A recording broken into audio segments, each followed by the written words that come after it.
چھوٹے اقدامات بڑی تبدیلیوں کا سبب بنتے ہیں۔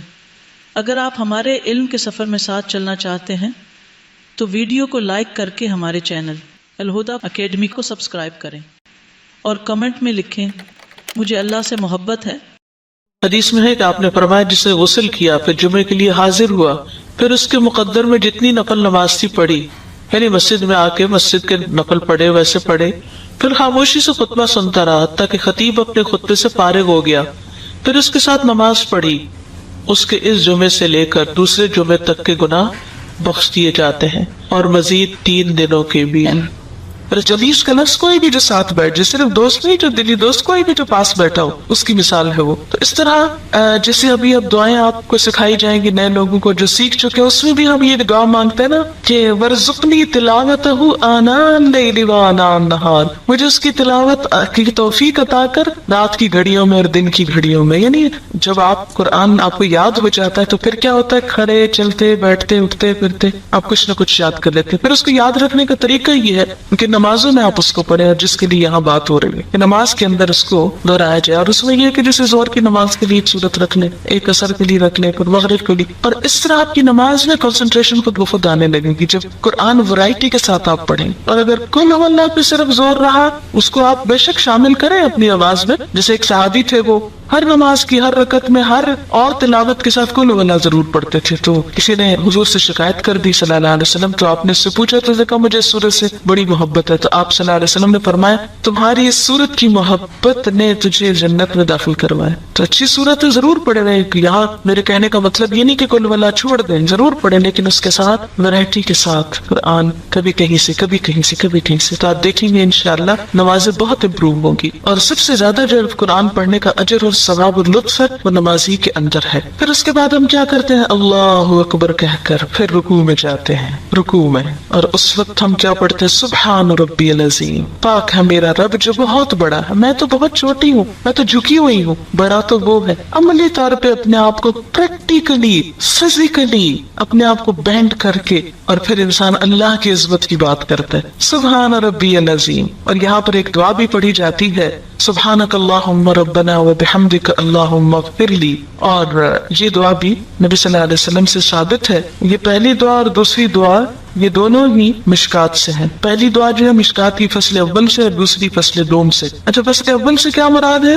اس میں کیٹیگری ہے، جو سب سے زیادہ صحیح حدیث ہے وہ فصل اول میں ہے، جو ذرا کم ہے کسی بھی لحاظ سے تو وہ سیکنڈ کیٹیگری میں، پھر تیسری میں کچھ ضعیف حدیثیں بھی شامل ہیں اس میں۔ تو جو یہ جو دعا ہے سبحانک اللہم ربنا وبحمدک اللہم اغفر لی، یہ پہلے درجے کی دعاؤں میں سے ہے، اس کو بھی پڑھ سکتے ہیں۔ اور اس کا معنی کیا ہے، پاک ہے تو اے اللہ، اے ہمارے رب، اور تعریف تیرے لیے، اللہ میں مجھے بخش دے، میں تیرا عاجز بندہ، تو میری بخشش کر۔ آپ یوں بھی کر سکتے ہیں 3 دفعہ سبحان ربی العظیم پڑھ کے 4تھی دفعہ یہ پڑھ لیں، یا 2 دفعہ یہ پڑھ لیں، جیسے آپ چاہیں، اس میں اوپن چوائس ہے۔ جب انسان اپنی عاجزی کو تسلیم کرتا ہے نا، اپنی کمی حقارت کو، پھر لازمی بخشش کی دعا نہیں کرتا، اللہ تعالیٰ پھر تو مجھے معاف کر دے، معاف کر دے، کیونکہ ہم اللہ کا شکر تو ادا کر ہی نہیں سکتے، اور اس کی نعمتوں پہ شکر ادا نہ کرنا یہ ایک قصور ہے۔ اگر ہم کوئی گناہ نہ بھی کریں، کچھ بھی نہ کریں، چپ بھی بیٹھے رہیں، یہ بھی ایک قصور ہے کہ اللہ نے زبان دی سے اس کے ذکر میں کیوں نہیں استعمال کیا۔ بہرحال پھر اس کے بعد ہم رکوع سے اٹھ جاتے ہیں، اور اس وقت پھر اٹھتے اٹھتے اللہ کی تعریف کرتے ہیں، سمع اللہ لمن حمدہ ربنا ولک الحمد حمدا کثیرا طیبا مبارکا فیہ۔ سن لیا اللہ نے جس نے اس کی تعریف کی، جس نے اللہ کی تعریف کی، اللہ نے اس کی بات سن لی۔ اب دیکھیں کہ جب آپ کو یقین ہو کہ کسی نے آپ کی بات سن لی، بات پہنچ گئی، کتنا لطف آتا ہے اس چیز سے۔ سن لی، کوئی کسی کی بات نہ سنے، کیسا نہ، آپ کسی سے بات کرنا چاہے وہ سنے نہ آگے سے، میں نہیں سننا چاہتا، جو یہاں سے، کتنا برا لگتا ہے۔ تو سمع اللہ لمن حمدہ، اللہ اتنا پیارا ہے کہ جو اس کی تعریف کرتا ہے وہ اس کی بات سن لیتا ہے، چپکے سے بھی کہتے ہیں نا، دل میں وہ بھی سن لیتا ہے۔ سمع اللہ ربنا، اے ہمارے رب، ولک الحمد، تعریف تیرے ہی لیے ہے، پھر تعریف، اور کیسی تعریف، حمدن کثیرن، بہت زیادہ تعریف، طیبن، پاکیزہ تعریف، اچھی تعریف، مبارکن فی، بابرکت۔ یہ جو دعا پڑھی ہے میں نے آخر میں، یہ بھی فصل اول کی دعا میں سے مشکات کی۔ یہ جو دعا حدیث میں آتا ہے کہ نبی صلی اللہ علیہ وسلم نماز پڑھا رہے تھے کہ سلام پھیرنے کے بعد آپ نے پوچھا کس نے یہ دعا پڑھی ہے،